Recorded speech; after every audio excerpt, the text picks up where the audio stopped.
SSC GD constable की तैयारी करने वाले सभी छात्रों का स्वागत है दोस्तों। आपके पेपर दोस्तों स्टार्ट हो रहे 23 फरवरी से दोस्तों। कब से? 23 फरवरी से। अब आपके पास गिने चुने 25 से 26 दिन बचे हुए हैं दोस्तों। अगर सिलेक्शन लेना है, अगर आपके अंदर वो जुनून है सिलेक्शन लेने का, तो ये क्लास बिल्कुल आप लोगों के लिए बनी हुई है दोस्तों। ठीक है, तो आज मैं मॉडल पेपर नंबर 12 लेके आया हूं, जिसके अंदर मैं प्रीवियस ईयर क्वेश्चन करवाने जा रहा हूं, जीके जीएस के, हिंदी के, मैथ के, रीजनिंग के दोस्तों। ठीक है, और इंपोर्टेंट करंट अफेयर के क्वेश्चन भी है दोस्तों। ठीक है, तो क्लास को स्टार्ट करेंगे। पहला क्वेश्चन आपके स्क्रीन पर है दोस्तों।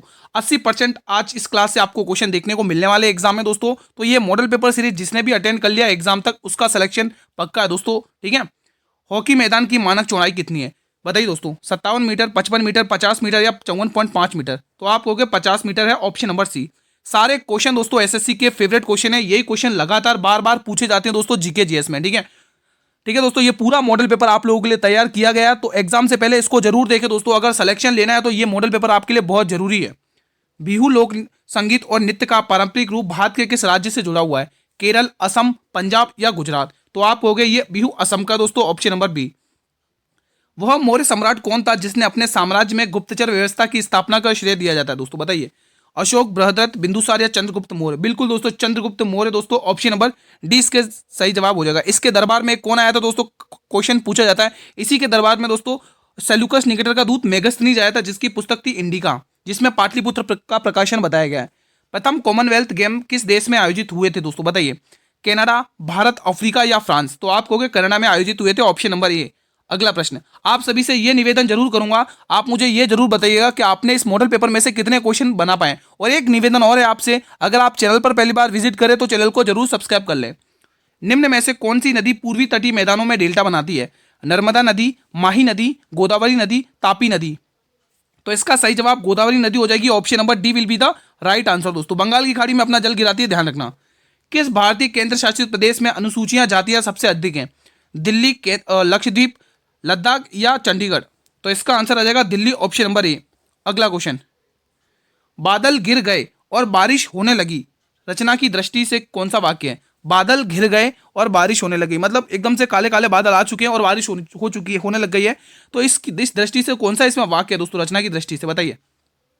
देखो दोस्तों, अगर हम इस सेंटेंस की बात करें तो इसमें दोस्तों संयुक्त वाचक है दोस्तों, मतलब संयुक्त वाक्य दोस्तों। दो वाक्य यहाँ पे देखने को मिल गए, एक तो बादल गिर गए और दूसरा बारिश होने लगी। तो इसमें कनेक्टिविटी हो रही है, तो यहाँ पे संयुक्त वाक्य देखने को मिलेगा। ठीक है, अब आप मुझे बताइए रचना के दृष्टि से वाक्य के कितने भेद होते हैं, प्लीज मुझे कमेंट बॉक्स में बताइएगा आप लोग। अगला क्वेश्चन देखेंगे, दशानन में कौन सा समास है? दशानन मतलब 10 आनन है जिसके वह, मतलब 10 भुजाएं हैं जिसकी वह, अर्थात रावण। तो यहाँ पर दोस्तों बहुवीरीय समास देखने को मिल रहा है, ऑप्शन नंबर सी इसका सही जवाब हो जाएगा दोस्तों। ठीक है, अगला क्वेश्चन, क्वेश्चन नंबर 9, भारत का कौन सा पठार मुख्यतः ज्वालामुखी गतिविधियों के कारण बना है दोस्तों? बताइए। भाई आप सभी से निवेदन है, वीडियो को लाइक वगैरह कर लेना, आप ही के लिए मेहनत जारी है दोस्तों। ठीक है, और ज्यादा ज्यादा स्टूडेंट तक इस वीडियो को शेयर भी करना आप लोगों को। ठीक है, बताइए दोस्तों, मालवा पठार, दक्कन पठार, शिलांग पठार या छोटा नागपुर पठार? सभी विद्यार्थी बताएंगे दोस्तों, ज्वालामुखी गतिविधियों के कारण से बना है वो कौन सा पठार है दोस्तों? तो वो है दोस्तों कौन सा? मालवा का पठार, ऑप्शन नंबर ए इसका सही जवाब हो जाएगा। अगला क्वेश्चन देखेंगे, भारतीय संविधान का कौन सा अनुच्छेद राज्यों में राज्यपाल की नियुक्ति का प्रावधान करता है? वेरी वेरी इंपॉर्टेंट है दोस्तों, बताएंगे इसका आंसर। आर्टिकल 170, आर्टिकल 154, आर्टिकल 168 या आर्टिकल 155? देखो दोस्तों, राज्यपाल की नियुक्ति का प्रावधान आर्टिकल 155 करता है, ऑप्शन नंबर डी इसका सही जवाब हो जाएगा। अगला क्वेश्चन, एक व्यक्ति किसी कार्य को 5 दिन में कर सकता है, लेकिन अपने पुत्र की सहायता से वो इस काम को 3 दिन में कर सकता है, तो पुत्र अकेले उस काम को कितने दिन में कर सकता है? वेरी वेरी इंपॉर्टेंट क्वेश्चन है दोस्तों। ठीक है, अब देखो, आदमी को मैं ए से डिनोट कर रहा हूं दोस्तों, और पुत्र को मैं पी से डिनोट करता हूं दोस्तों। ठीक है, एक व्यक्ति किसी कार्य को 5 दिन में कर सकता है, मतलब ए यानी आदमी इसी काम को 5 दिन में कर सकता है।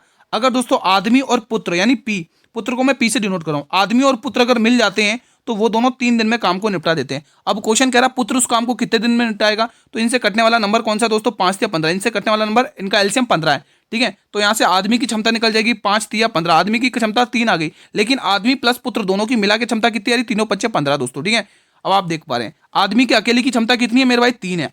यहाँ पे आदमी की अकेले की क्षमता 3 लिख दो दोस्तों। ठीक है, हाँ ठीक है, और दोनों की मिला के क्षमता कितनी है? 5 है। तो कॉमन सेंस की बात है कि 2 क्षमता किसकी रही होगी? पुत्र की। अब टोटल काम कितना है मेरे भाई? टोटल काम 15 है, और पुत्र की क्षमता भी आपने कितनी निकाली? 2 निकाली, तो वो इस काम को 7.5 दिन में निपटा देगा पुत्र दोस्तों अकेला। ठीक है, ऑप्शन नंबर डी इसका सही जवाब हो जाएगा। कोई डाउट हो तो आप कमेंट बॉक्स में पूछ सकते हैं दोस्तों। ठीक है, अगला क्वेश्चन देखेंगे, क्वेश्चन नंबर 12, निम्न में से कौन संविधान सभा के प्रारूप समिति के अध्यक्ष थे दोस्तों? बताइए। डॉक्टर राजेंद्र प्रसाद, जवाहरलाल नेहरू दोस्तों, बी आर अम्बेडकर साहब या सरदार वल्लभ भाई पटेल। दोस्तों संविधान सभा में दोस्तों जो उद्देश्य प्रस्ताव आया था वो कौन लेके आया था? उद्देश्य प्रस्ताव जवाहरलाल नेहरू लेके आए थे, ध्यान रखना। उद्देश्य, यहां पर लिख लेंगे उद्देश्य प्रस्ताव, ये आप लोग ध्यान रखेंगे, इंपोर्टेंट है। उद्देश्य प्रस्ताव संविधान में कौन लेके आया था दोस्तों? जवाहरलाल नेहरू लेके आए थे दोस्तों, ये आपको ध्यान रखना है। डॉक्टर राजेंद्र प्रसाद दोस्तों संविधान सभा के स्थायी अध्यक्ष बने थे जब सेकंड बैठक हुई थी 11 दिसंबर 1946 को दोस्तों, ठीक है। तो फिलहाल इसका आंसर क्या आएगा? इसका आंसर आएगा father of constitution B R Ambedkar साहब दोस्तों, ठीक है। संविधान सभा के दोस्तों प्रारूप समिति के अध्यक्ष कौन थे? भीमराव अम्बेडकर साहब थे दोस्तों, ये आपको ध्यान में रखना है। सरदार वल्लभ भाई पटेल ने दोस्तों 1931 का कराची अधिवेशन में अध्यक्षता की थी, आप लोगों को पता ही होगा। अगला क्वेश्चन देखेंगे, शतरंज में चेकमेट शब्द का तात्पर्य क्या है दोस्तों? सारे question previous year question exam पर बेस्ड हैं दोस्तों, ठीक है। आप अगर किसी भी एग्जाम की तैयारी करें तो उस एग्जाम के प्रीवियस ईयर क्वेश्चन लगाना आपके लिए बहुत जरूरी है दोस्तों। आपके सिलेक्शन की ओर जाएंगे ये सारे क्वेश्चन, ठीक है। सारे क्वेश्चन सिलेक्शन वाले हैं। अगर आप सिलेक्शन लेना चाहते हैं, वाकई में अपने माता पिता का सपना पूरा करना चाहते हैं, वर्दी लेना चाहते हैं, तो ये क्लास बिल्कुल आप लोगों के लिए बनी हुई है दोस्तों, ठीक है। बताएंगे आप लोग। तो दोस्तों जो चेकमेट शब्द होता है दोस्तों शतरंज में, उसको हम कहते हैं खेल का समापन हो जाना दोस्तों। इसका मतलब क्या होता है कि खेल समाप्त हो चुका है, खेल खत्म हो चुका है। अगला क्वेश्चन देखेंगे, ओलंपिक पदक में रजत पदक जीतने वाली पहली भारतीय महिला खिलाड़ी कौन बनी थी? मैरी कॉम, पीवी सिंधु, साइना नेहवाल या कर्णम मल्लेश्वरी। तो यहां पे आप लोग देख पा रहे होंगे पीवी सिंधु अगर आप टिक करें तो बिल्कुल सही टिक करें, option number B will be the right answer. अगला क्वेश्चन देखेंगे, खेलो इंडिया यूनिवर्सिटी गेम 2024 कहां पर आयोजित किए गए थे? पणजी गोवा में, गुवाहाटी असम में, मुंबई महाराष्ट्र में या भुवनेश्वर ओडिशा में। तो आप लोग कहोगे गुवाहाटी असम में ये आयोजित हुए थे दोस्तों। असम भारत का ऐसा स्टेट है जिसमें ब्रह्मपुत्र नदी को ब्रह्मपुत्र का दर्जा दिया गया था। बाकी ब्रह्मपुत्र नदी को क्या नाम है, ये अरुणाचल प्रदेश में दिबांग या दिहांग कहा जाता है, आप लोगों को पता ही होगा दोस्तों, ठीक है। भारतीय संविधान के भाग 3 में किसका उल्लेख किया गया? वेरी वेरी इंपॉर्टेंट है दोस्तों। दोस्तों नागरिकता भाग 2 में है दोस्तों, नागरिकता किसमें दोस्तों? भाग 2 में दोस्तों। और इसके आर्टिकल कहां से कहां तक है दोस्तों? 5 से लेकर 11 अनुच्छेद इसके देखने को मिलते हैं, ठीक है। मौलिक कर्तव्य, तो पहले मैं आपको मौलिक अधिकार लगवा देता हूं दोस्तों। मौलिक अधिकार भाग 3 में दोस्तों, संविधान के भाग 3 में मौलिक अधिकार, मौलिक अधिकार संविधान के भाग, अच्छा ये तो लिख ही रखा तो इसको क्यों लिखे? ये तो क्वेश्चन ने पूछा ही है, तो फिलहाल आप इसका आंसर टिक कर लेंगे यहाँ पे, मौलिक अधिकार भाग 3 में दोस्तों। और मौलिक अधिकार ये भी तो नोट कर लो, ये यूएसए के संविधान से लिए, यूएसए के संविधान से दोस्तों, यूएसए अमेरिका के संविधान से लिए दोस्तों, ठीक है। हाँ दोस्तों, मौलिक कर्तव्य दोस्तों, ये संविधान के भाग 4 आप टिक करेंगे, भाग 4 के ए में, यानी क्या कह लो, भाग 4 के ए में, कि ए में कह लो या क कह लो, ठीक है। भाग 4 क्यों में, ठीक है। नीति निर्देशक तत्व दोस्तों भाग 4 में है दोस्तों, इसका उल्लेख भारतीय संविधान के भाग 4 में दिया गया है दोस्तों, ठीक है। और डीपीएसपी को हमने किसके संविधान से लिया है? यहाँ पे टिक कर लेंगे। इसको हमने दोस्तों आयरलैंड के संविधान से लिया है, नोट करेंगे आयरलैंड, ठीक है। इंपोर्टेंट है दोस्तों। और डीपीएसपी के आर्टिकल्स आपसे पूछ लिए जाते हैं एग्जाम में, ठीक है। तो डीपीएसपी के जो आर्टिकल्स आप टिक करेंगे वो टिक करेंगे 36 से 51, 36 से 51 आर्टिकल्स आप डीपीएसपी के ध्यान रखोगे दोस्तों, ठीक है। और जो मौलिक अधिकार के आर्टिकल्स है दोस्तों वो आप कहां से कहां तक ध्यान रखोगे बताइए दोस्तों, बताइए मौलिक अधिकार के आर्टिकल कहां से कहां तक होगा, प्लीज मुझे कमेंट बॉक्स में आप लोग बताएंगे। देखो यहां से ये सारे फैक्ट इंपोर्टेंट है एग्जाम के लिए दोस्तों, ठीक है। हाँ, और जो मौलिक कर्तव्य है दोस्तों वो हमने रूस के संविधान से लिए, सरदार सोने सिंह समिति की सिफारिश पर दोस्तों 42वें संशोधन 1976 के तहत दोस्तों, ठीक है। सारे फैक्ट याद कर लेना एग्जाम के लिए, ठीक है। 3 एक निश्चित प्रकार से समान है और एक इस प्रकार एक समूह बनाते हैं, वो कौन सा अक्षर समूह है जो उस समूह से संबंधित नहीं है? क्वेश्चन पढ़ेंगे यहाँ पे, नहीं पूछा नहीं, लगाएंगे लॉजिक, क्या होगा इसका आंसर? सभी विद्यार्थी बताएंगे। चलिए हम लॉजिक लगाते हैं। देखो 12 से 15 हो रहा है, 12 से 15 हो रहा है, 12 से 15 होने का मतलब क्या है कि +3 हो रहा है, ठीक है। 2 से 5 हो रहा है, यहाँ पर भी +3 देखने को मिल रहा है। 8 से 11 हो रहा है, यहाँ पर भी +3 देखने को मिल रहा है। और 15 से 9 हो रहा है, 15 से 9 हो रहा है, -6 देखने को मिल गया। तो यही तो सबसे डिफरेंस दिख रहा है। ऑप्शन नंबर डी इसका बिल्कुल सही जवाब हो जाएगा, ठीक है। अगला प्रश्न देखेंगे आप लोग स्क्रीन पर, क्वेश्चन नंबर 18 बताइएगा फिलहाल, निम्नलिखित में से किस वाक्य में प्रेरणात्मक क्रिया, वेरी वेरी इंपॉर्टेंट क्वेश्चन है दोस्तों, बताइए प्रेरणात्मक क्रिया की पहचान करेंगे आप लोग। पहला ऑप्शन मुझे पढ़ने दो, दूसरा ऑप्शन धर्मेंद्र पढ़कर सो गया, तीसरा ऑप्शन सोहन ने खाना बना लिया, चौथा ऑप्शन सीता राधा से पत्र लिखवाती है। बताइए दोस्तों इसमें कौन सी क्रिया है प्रेरणात्मक, बताइए, बताइएगा दोस्तों इसमें कौन सी क्रिया है? तो इसमें दोस्तों सीता राधा से पत्र लिखवाती है, मतलब कर्ता स्वयं कार्य ना करके किसी दूसरे से करवाता है, उसको प्रेरणात्मक क्रिया कहते हैं, ध्यान रखना। तो बिल्कुल डी ऑप्शन सही जवाब हो जाएगा। अगला प्रश्न देखेंगे आप लोग यहाँ पर, भारतीय संविधान का अनुच्छेद 165 निम्न में से किसकी नियुक्ति से संबंधित है? बताइए दोस्तों, मुख्यमंत्री की नियुक्ति कौन करता है? आप सभी को पता है राज्यपाल करते हैं। तो इसका आंसर राज्य के महाधिवक्ता हो जाएंगे दोस्तों, क्या हो जाएगा? राज्य के महाधिवक्ता दोस्तों, ठीक है। ठीक है दोस्तों, राज्य के महाधिवक्ता, यहां से आप लोगों को ऑप्शन नंबर बी लॉक कर लेना मेरे भाई, ठीक है। अगला क्वेश्चन देखने जा रहे हैं आप लोग स्क्रीन पर, ये देखेंगे क्वेश्चन नंबर 20, जनगणना 2011 के अनुसार किस राज्य में पुरुष एवं महिला साक्षरता दर में सबसे अधिक अंतर है? बिहार, झारखंड, अच्छा बिहार दो बार हो गया, एक को हटा दो, एक बिहार यहाँ पे सी वाले को हटा दो, ठीक है। राजस्थान, तो इसका आंसर आएगा वीरों की भूमि राजस्थान, ऑप्शन नंबर डी। अगला प्रश्न देखेंगे, आपकी स्क्रीन पर आ चुका है। कार का मूल्य 50% की वृद्धि से घटता है, ठीक है। यदि उसका वर्तमान मूल्य 75,000 है तो 3 वर्ष पहले इसका मूल्य क्या था दोस्तों, ठीक है। तो आप देखिए इसको हम दोस्तों इस पे रेशो पर भी कर सकते हैं, नंबर सीरीज पर भी कर सकते हैं, ठीक है। तो आज रेशो पे कर लेते हैं दोस्तों, ठीक है। आज इस क्वेश्चन को रेशो पर करके देखते हैं। इसका होता है फ्रैक्शन वैल्यू 1/2। देखो दोस्तों वो घटता है, उसने क्या बोला घटता है, यानी पहले 2 रहा होगा, फिर 1 घट गया, 1 बचा। पहले 2 था, पहले का कितना था 2 था, और अब यानी वर्तमान में, अब यानी वर्तमान, नाउ यानी अब, ठीक है। अब यानी वर्तमान में दोस्तों 2 था, 1 की कमी यानी 1 हो गया, फिर वापिस 2 था, फिर वापिस 1 हो गया, 2 था वापिस 1 हो गया। अब यहाँ पे देखेंगे इसका जो पहले का मूल्य था वो 8 था, और अब जो वर्तमान में हो गया वो कितना हो गया दोस्तों, 1 हो गया। इनको तीनों से एक गुणा कराओगे तो 1 ही तो आएगा, ठीक है। नहीं नहीं, ठीक है, हाँ ठीक है ना दोस्तों। अब कोई दिक्कत तो नहीं है मल्टीप्लाई करने पर। देखो वर्तमान मूल्य कितना 1 है, लेकिन उसने क्वेश्चन में वर्तमान मूल्य कितना दिया 75,000 दोस्तों। इसको मैं थोड़ा सही कर देता हूँ, ठीक है दोस्तों। इसका आंसर, इसका क्या दे रखा है 75,000, आपका वर्तमान मूल्य 1 आ रहा है, ठीक है। तो 1 का मान दे रखा है 75,000, कितना 75,000, ठीक है। ये इसका कितना गुना 75,000 गुना है। अब आपको उसने पूछा इसका पहले का मूल्य क्या था, तो 8 से आपको 75 को गुना गुणा कर लेना है दोस्तों, ठीक है। तो यहाँ पे गुणा कर लोगे, इससे कितना आ रहा है देख लो, 75 को 75,000 को उससे गुणा कर लो, कितना आ रहा है, 3 जीरो तो आएंगे ही आएंगे, 3 जीरो तो आएंगे ही आएंगे, ठीक है। 8 में 40 का जीरो कैरी था, 17 56 और 60 आ चुका है, यानी 6 लाख आ रहा है। ऑप्शन नंबर डी में दे रखा है दोस्तों, ठीक है। आप इस पे दोस्तों अगर आप चाहें तो इसको नंबर लाइन पे भी आप कर सकते हैं दोस्तों, ठीक है। अगला क्वेश्चन आपकी स्क्रीन पर आ चुका है। शाहमल अंग्रेजों के साथ युद्ध में कब मारा गया था? जून 1857, जुलाई 1857, अगस्त 1857 या सितंबर 1857, बताएंगे। सभी विद्यार्थियों को इसका आंसर बताना है। इसका आंसर हो जाएगा जुलाई 1857 में मारा गया था। अगला क्वेश्चन देखेंगे, 4 वेदों को उनके ब्राह्मण ग्रंथों सहित क्या और भी क्या कहा जाता है और किस नाम से जाना जाता है? तो उसको दोस्तों श्रुति कहते हैं। क्या कहते हैं? श्रुति। ऑप्शन नंबर ए को लॉक करना है।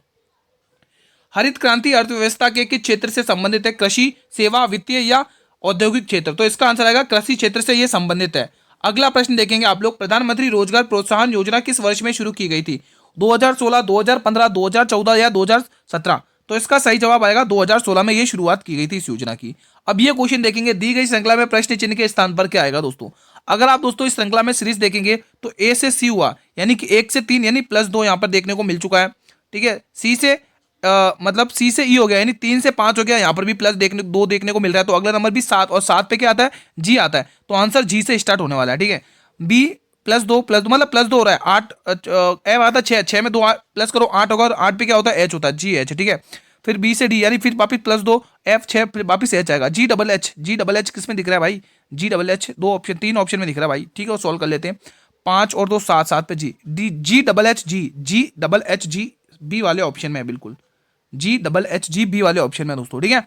अगला क्वेश्चन देखेंगे, भोलानाथ प्रसन्ना निम्न में से किस वाद्य यंत्र से जुड़े हैं? सारे के सारे दोस्तों एसएससी जीडी कांस्टेबल के प्रीवियस ईयर क्वेश्चन है भाई, ठीक है। वर्दी लेना है दोस्तों, आपको भी पता है ना, वर्दी लेना आप लोगों को मेहनत करनी पड़ेगी मेरे साथ दोस्तों, ठीक है। आप निश्चिंत रहें दोस्तों, 80% क्वेश्चन हमारे ही मॉडल पेपर से देखने को मिलने वाले एग्जाम में, ठीक है। तो आप इस चीज से निश्चिंत रहिए दोस्तों। मॉडल पेपर हमारे चैनल की बहुत फेमस है दोस्तों, यहाँ से क्वेश्चन 100% आता है आपके एग्जाम में। भोलानाथ प्रसन्ना दोस्तों, बताइए इनका संबंध किस वाद्य यंत्र से है दोस्तों, बताएंगे। तो इनका संबंध है दोस्तों सितार वादक से दोस्तों। ऑप्शन नंबर ए इसका सही जवाब हो जाएगा।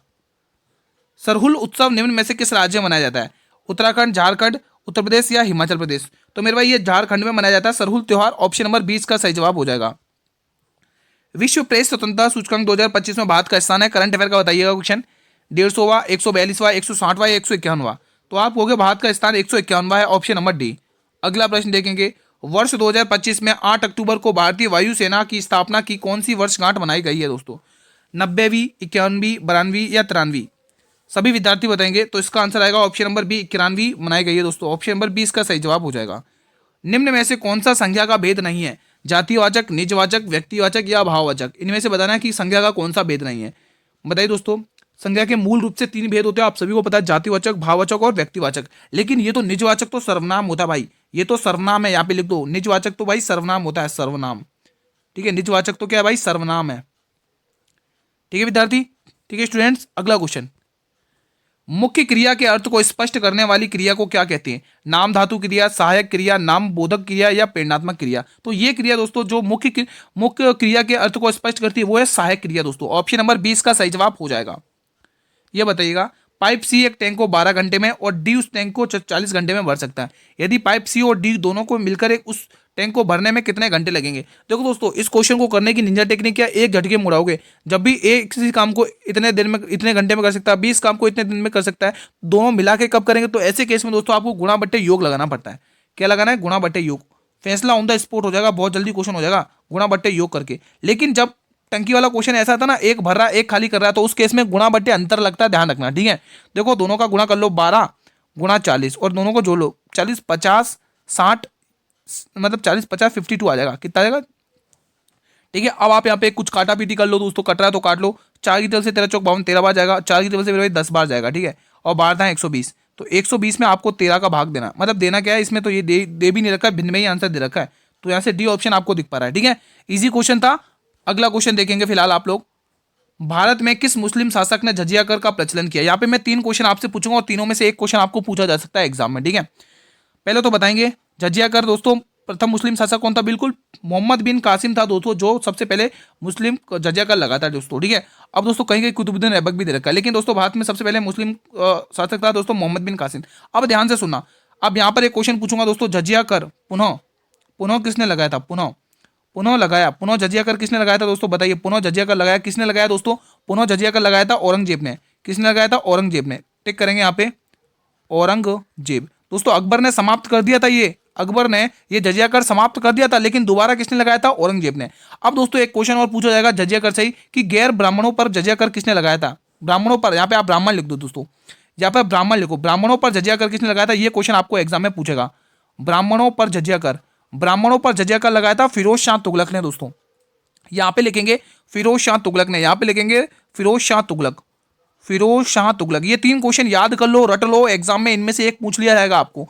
फिरोज शाह तुगलक आपको यहाँ पे ध्यान रखना है, तुगलक, ठीक है, फिरोज शाह तुगलक, ये आपको ध्यान रखना है दोस्तों, ठीक है। तो यहाँ से आप डी ऑप्शन को लॉक कर लेंगे दोस्तों। फिरोज शाह तुगलक ने ही दोस्तों दीवान ए वंदगान विभाग की स्थापना करी थी, जिसको दास विभाग के नाम से जाना जाता है, ठीक है। अगला क्वेश्चन देखेंगे, रक्षा मंत्रालय ने किस वर्ष 2025 को किस वर्ष को 2025 घोषित किया दोस्तों, मतलब रक्षा मंत्रालय ने किस वर्ष को किस ने वर्ष 2025 को क्या घोषित किया, माफी चाहूंगा, क्वेश्चन ऐसा कह रहा है, ठीक है। सुधारों का वर्ष, सुरक्षा का वर्ष, प्रौद्योगिकी का वर्ष या आधुनिकीकरण का वर्ष, तो आंसर आएगा सुधारों का वर्ष। और ये किसने घोषित किया, ये भी क्वेश्चन पूछा जाता है, तो ध्यान रखोगे रक्षा मंत्रालय ने दोस्तों, ठीक है, 2025 को।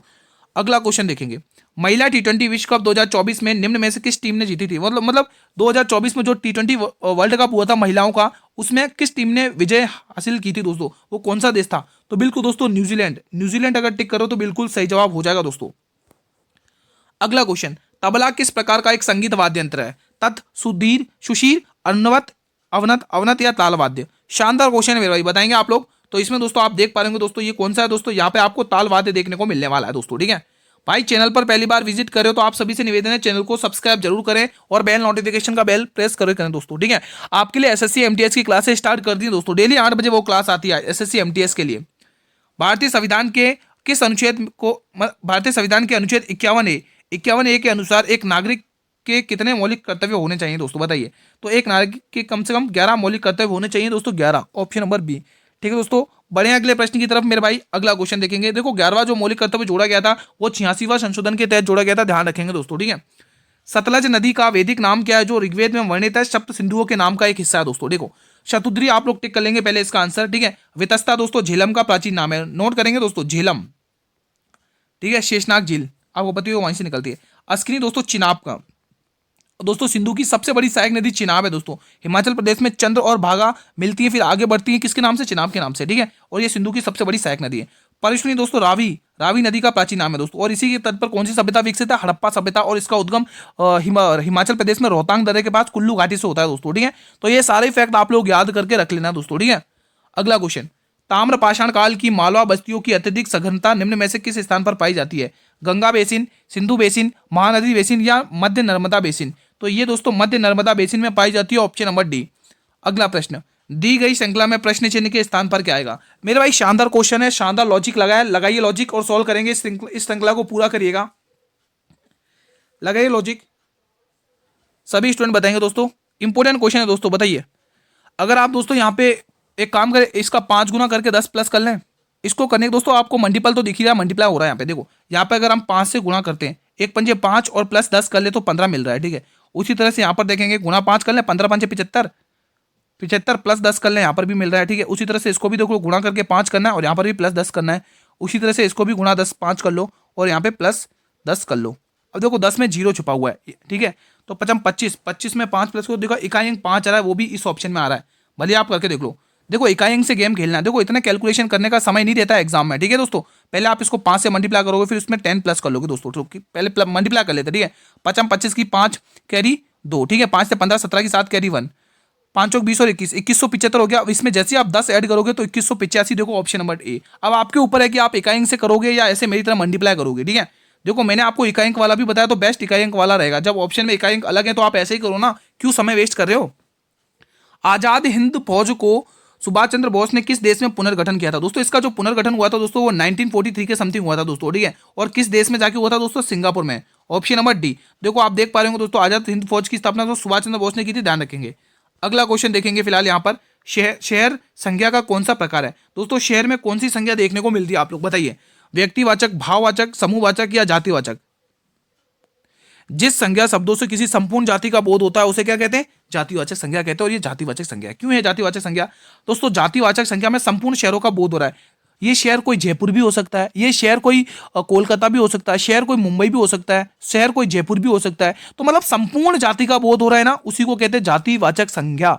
भाववाचक संज्ञा क्या होती है, जिसको दोस्तों हम देख नहीं सकते, महसूस कर सकते हैं दोस्तों। देखिए बुढ़ापा, बचपन, जस्ट लाइक दैट, ठीक है। समझ गए आप लोग अच्छे से। अगला क्वेश्चन देखेंगे फिलहाल, the philosophy of the bomb. Question ध्यान से रखेंगे, प्रीवियस ईयर क्वेश्चन है। द फिलासफी ऑफ द बम निम्न पुस्तकों में से इसके लेखक कौन है। इनमें से इसके लेखक कौन है, मतलब ये आपके सामने एक पुस्तक दे रखी है और आपसे इसके लेखक का नाम पूछा है। सूर्यसेन, भगत सिंह, अल्पना दत्त या भगवती चरण बोहरा। तो इसका आंसर आएगा भगवती चरण बोहरा। ऑप्शन नंबर यहां से डी को लॉक कर लेंगे आप लोग।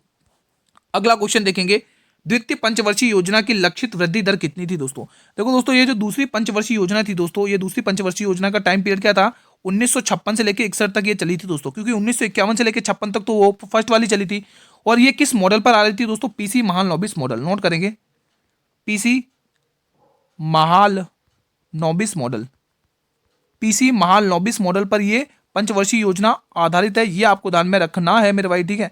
और इसकी दोस्तों जो वृद्धि दर रखी थी दोस्तों वो 4.5% रखी थी दोस्तों, ठीक है, 4.5%। और जो फर्स्ट पंचवर्षीय योजना थी उसमें लक्ष्य तो रखा था 2.1 का। ध्यान से सुनना, पहली जो पंचवर्षीय योजना थी ना उसमें जो लक्ष्य रखा था 2.1 का, 1% का, ठीक है। लेकिन प्राप्ति हुई थी 3.6 की परसेंट की, ठीक है। और जो पहली पंचवर्षीय योजना में ही दोस्तों पंडित जवाहरलाल नेहरू ने कहा था, किसको, पंडित जवाहरलाल नेहरू ने यह कहा था कि बांधों को आधुनिक भारत का मंदिर कहा था पहली पंचवर्षीय योजना में। ध्यान रखना दोस्तों, इंपोर्टेंट है। और वो कृषि पर आधारित थी, ठीक है। रंगराजन समिति निम्न में से किससे संबंधित है, शिक्षा, गरीबी, बैंकिंग या बेरोजगारी। तो ये संबंध, ये आप ध्यान रखेंगे दोस्तों, ये गरीबी से संबंधित है। यहाँ पे बी ऑप्शन को टिक करेंगे, B option will be the right answer. अगला क्वेश्चन, निम्न में से किस पंचवर्षीय योजना को पीसी महालनोबिस मॉडल के नाम से भी जाना जाता है। अभी मैंने जस्ट बताया, तो वो कौन सी थी, दूसरी पंचवर्षीय योजना दोस्तों, ठीक है। दूसरी पंचवर्षीय योजना आप लोग ध्यान में रखेंगे। हेरोडोमर मॉडल पर दोस्तों पहली पंचवर्षीय योजना आधारित थी, ठीक है, ध्यान रखेंगे। निम्न में से किसे 1973 में बीसी रॉय पुरस्कार दिया गया था, बताइए दोस्तों। प्रमोद मिश्रा को, संदीप मुखर्जी को, जगन्नाथ कोल को या उपरोक्त में से कोई नहीं। इंपॉर्टेंट क्वेश्चन है भाई, बताएंगे आप लोग। इसका सही जवाब क्या होगा। देखो आज ये 12वां मॉडल पेपर है, इसकी मैंने सेपरेट प्लेलिस्ट आप लोगों के लिए बनाई है दोस्तों, ठीक है। इसका आंसर हो जाएगा मेरे भाई प्रमोद मिश्रा, ठीक है, प्रमोद मिश्रा इसका सही जवाब हो जाएगा। अगला क्वेश्चन देखेंगे, 49वां प्रश्न, इनमें से अध्यापिका का बहुवचन क्या होगा, बताइए। अध्यापिकाएं, अध्यापिकाओं, अध्यापिका गण या इनमें से कोई नहीं। सभी विद्यार्थी बताएंगे इसका आंसर क्या होगा कमेंट बॉक्स में। हर एक क्वेश्चन आपके लिए महत्वपूर्ण है भाई। इसका आंसर दोस्तों अध्यापिकाएं, अगर आप अध्यापिकाएं टिक कर रहे हो तो बिल्कुल सही हो जाएगा इसका बहुवचन। अध्यापिका एक वचन है तो इसका बहुवचन क्या होगा, अध्यापिकाएं, ना कि अध्यापिकाओं, ठीक है। ये क्लास का अंतिम प्रश्न आप देख पा रहे होंगे। क्वेश्चन नंबर 50 का जवाब कमेंट बॉक्स में दीजिएगा आप लोग। विशुद्ध, विशुद्ध का विपरीत शब्द क्या होगा, बताइए दोस्तों। विशुद्ध का विपरीत शब्द क्या होगा, शुद्ध, प्रशुद्ध, निशुद्ध या अशुद्ध, बताइए। भाई जो भी चैनल पर पहली बार विजिट कर रहे हैं उनको मैं बता देता हूँ, क्लास का टाइम यही रहता है दोस्तों। आपको इसी टाइम पर ये एसएससी जीडी कांस्टेबल की क्लास अटेंड करनी है दोस्तों, ठीक है। इसका विपरीत हो जाएगा अशुद्ध। ऑप्शन नंबर डी को यहाँ से लॉक कर लेना दोस्तों, ठीक है। तो मेरे भाई आज का सेशन मैं यहीं पर वाइंड अप करता हूँ, क्लास को यहीं पर एंड करता हूँ दोस्तों, ठीक है। अब आप मुझे बताइए कि आपने इन 50 क्वेश्चन में से कितने क्वेश्चन बना पाए। मैंने आपसे स्टार्टिंग में क्वेश्चन किया था, प्लीज मुझे कमेंट बॉक्स में बताएं ईमानदारी से मेरे भाई, ठीक है। साथियों अगर आपको ये क्लास पसंद आई, मेहनत हमारी पसंद आई तो वीडियो को लाइक कर लेंगे और वीडियो को ज़्यादा ज़्यादा स्टूडेंट तक शेयर करेंगे दोस्तों। हम इसी तरह से 50 क्वेश्चन के साथ, फैक्टों के साथ, आपको देखो 50 क्वेश्चन तो मैं करवाता हूँ लेकिन बीच बीच में फैक्ट भी करवाता हूँ। ऐसे करके 60-70 क्वेश्चन हो जाते हैं। अगर आप डेली ऐसे ही क्वेश्चन का रिवीजन करते रहोगे एग्जाम तक तो क्या आपको सिलेक्शन लेने से कोई नहीं रोक सकता, ठीक है दोस्तों। क्योंकि मैं इसमें प्रीवियस ईयर क्वेश्चन भी करवाता हूँ और एसएससी के जो न्यू पैटर्न के क्वेश्चन है वो भी करवाता हूँ। तो एकदम मिक्स प्रैक्टिस सेट रहता है दोस्तों। कुछ इसी प्रकार से आपके एग्जाम में पेपर आएगा दोस्तों, ठीक है, ध्यान रखना इस बात का। अब आपके काम की चीज़ कि सर इसकी पीडीएफ कहाँ पर मिलेगी। मेरे भाई मैं आपको बता देता हूँ, जो भी नए विजिट करे उन्हें बता देता हूँ, इसकी पीडीएफ आपको मेरे टेलीग्राम चैनल पर मिलेगी। और अभी तक आप लोगों ने टेलीग्राम चैनल को ज्वाइन नहीं किया है तो जल्दी से ज्वाइन कर लो। इसका लिंक मैंने वीडियो के डिस्क्रिप्शन बॉक्स में दे रखा है दोस्तों, ठीक है। और एक और बात कहना चाहूंगा, अगर आपको इस क्लास में 50 में से किसी भी क्वेश्चन से कोई भी डाउट होता है तो आप कमेंट बॉक्स में मुझसे पूछ सकते हैं दोस्तों, ठीक है। और एक निवेदन आपसे करना चाहूंगा, अनुरोध करना चाहूंगा, अगर आप लोग चैनल पर पहली बार विजिट करें तो चैनल को सब्सक्राइब कर लो, बेल नोटिफिकेशन बेल को प्रेस कर लो ताकि आने वाले हर वीडियो का नोटिफिकेशन मिलता रहे। आप किसी भी सरकारी की नौकरी की तैयारी करें, चैनल को सब्सक्राइब कर लो, आपके बहुत काम आएगा दोस्तों, ठीक है। तो मिलते हैं एक और नेक्स्ट क्लास में, तब तक स्टूडेंट जय हिंद जय भारत।